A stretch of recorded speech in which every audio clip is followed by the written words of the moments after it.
Order! Order! You are an incorrigible delinquent at times. Behave yourself, man!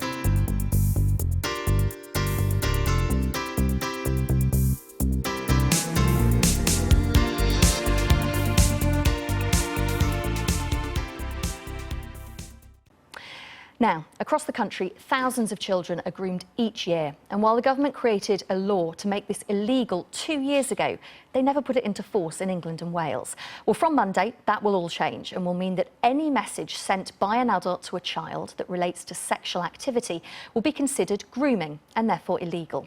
Earlier, I spoke to Molly. It's not her real name and she wants to remain anonymous. She was groomed when she was 15 years old. She's now 21. And I also spoke to Tony Stower from the NSPCC, who campaigned for this law to be put into force. So Molly, just start by telling us how old you were when this began. I was 15 when it all started. And who was the person who approached you, who tried to groom you? It was an adult volunteer of the youth club that I used to attend. Attended it for years. And how did it begin? Well, first off, he befriended my dad, and then we used to go around his house and stuff, and then we all added each other on Facebook, and then it started on Facebook. And what were the sort of messages that he was sending you? At first, it was just normal conversation, you know, how's your family, how's your dad and all that, and then it started getting more where he was using like names for me like Chick and Hun and all that, and then one morning I got up for school, checked my Facebook as I used to do, and he messaged me saying that he was doing stuff to himself while his partner was in bed asleep, thinking of me. So, and then I just closed my laptop down and went to school. What did that do to you? Because that must have been quite frightening at 15 to read that. I was quite disgusted, but I just sort of, you know, closed my laptop down, carried on with my day, off to school. Did you tell anyone at that point? No. And so how did it then go on? How far did it go? Well, he got my number through Facebook, off my Facebook profile. Which I didn't realise that he could see. So I started getting messages from him while I was at school and stuff. He would text me saying that he was outside my house in his car. And like, he used to try and get me to go out and meet him outside my house. One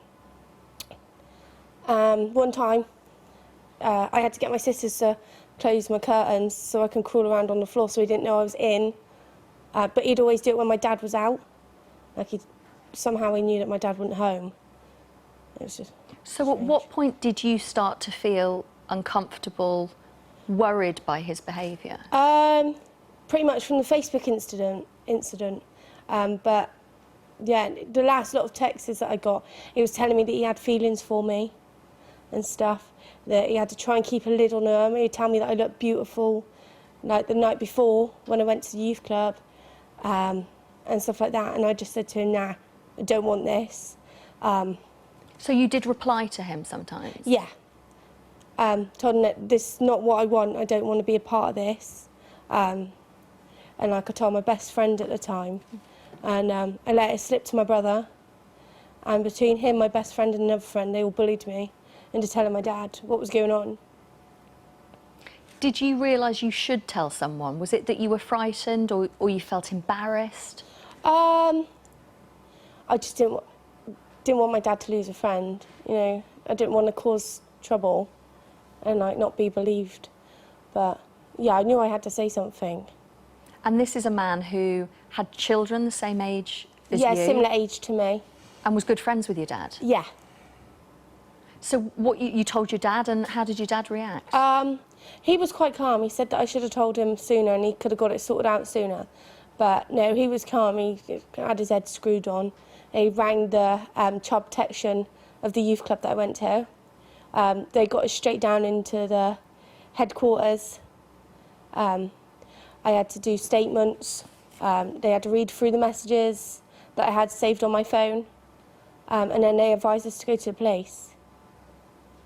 And how difficult is that when you're 15, you're worried about whether you're going to be believed and showing those messages? It's quite horrible. Right, yeah. And you went to the police, and the Yeah. police took your complaint seriously? Yeah, yeah. I had loads of interviews. The day that we went to the police, they took like a recorded interview, and then I had to go back for video interviews. They had all my logins from my social media, my phone they took off me. Yeah, they had all of that. What was that process like as a 15-year-old? Frightening? Yeah, well, considering I was going through my GCSEs and stuff at school, you know, it did have a knock-on effect to all of that. But I just got through it. I just cracked on with what I had to do. And then at the end, was it the police who said to you, we can't do anything about this? Yeah, the CPS. I got a letter from the CPS saying he's not getting prosecuted. And what reason did they give you for that? I Because he think there hadn't wasn't acted enough on it. evidence, and I think they said they could get him done. They could have got him done for harassment, but it'd taken too long for the police to go through all the go through my phone and my social medias and stuff, so they couldn't get it done. Tony, people listening to this will be amazed that a story like Molly's, where there is obvious evidence, nothing happens. How is this not illegal so far? It's astonishing to think that it's still not illegal for an adult to send a sexual message to a child in England and Wales, unlike in Scotland and Northern Ireland, where this protection for children is already in place. So the NSPCC has been campaigning for 3 years to change the law to finally make it illegal for adults to send these sexual messages, and we're really pleased to say that the government has finally listened, and from Monday, children will be protected just as we've been asking. But today, if someone sends a sexually explicit message to a child, nothing can happen. That's exactly right, and the police just haven't got the tools to step in until the abuse progresses to be something more dangerous. So until an adult asks a child to commit a sexual act or to meet them in person. And we're really clear that waiting until that abuse escalates is far too long. Children need to be protected from the moment that they go online. You say that this is currently a crime in Scotland and Northern Ireland. Do you have a sense of how many cases have been prevented, how many times children have been protected from this? Certainly, in Scotland, it's been in operation for about 5 years, and over the time there, they've recorded about 1,500 offences. And that means that in England, if we scale that up, we think maybe 4,000 offences could have been recorded over the last 2 years. So that's 4,000 cases that could have been recorded where the police could have taken action earlier. How did you feel when the police turned around to you, or the CPS turned around to you, Molly, and said, we can't do anything? When you'd been through all of that, the interviews, giving over your phone? I was heartbroken, absolutely heartbroken. I just didn't know what to do about it. But And presumably that's the sort of thing you hear reasonably regularly from children who were going through this. That's right, and we know that it can be very distressing for children to get these kind of sexual messages, and that's exactly how online predators work, by building a relationship of trust and sending increasingly sexual messages with an aim of eventually meeting the child. We need to make sure that the police have the tools and the resources so they can step in as early in the process as possible. Now, it's really clear that there are things that parents and children can do to help protect themselves by making sure that there are the right privacy settings, especially in their social media accounts and things like that. Well, that's what Molly was saying, wasn't it? He got her phone number off Facebook, and you didn't even realise he could access no, that. I didn't realise, but it's all been changed now.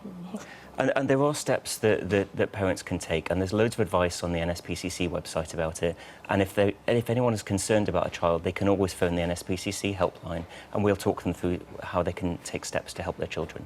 Molly realised this was wrong, she put a stop to it, there were never any meetings or anything like that. But for other children, there are. Are we doing enough as parents, as society, teachers, whatever, to explain to children about this? Because it's an awkward conversation to have with kids, isn't it? They are quite difficult conversations, you know, about the risks of online behaviour and how to protect yourself. We're trying to support parents through the provision of the NSPCC helpline to make sure that parents can have some of those difficult conversations.